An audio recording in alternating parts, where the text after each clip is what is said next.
欢迎收看02年女发型师工作日常。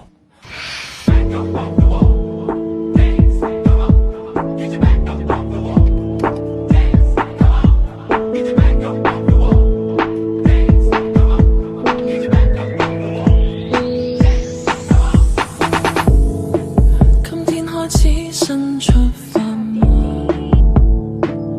流過了吧，忘記了。要一個瞬間包。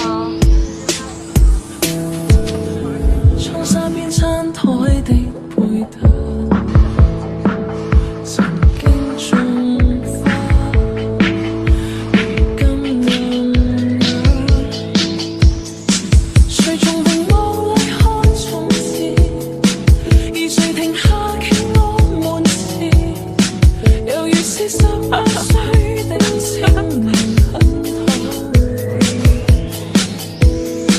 誰仍然伴你到成年，停留曾逐世發慈，橫欄背叛你旅行，如途中見面，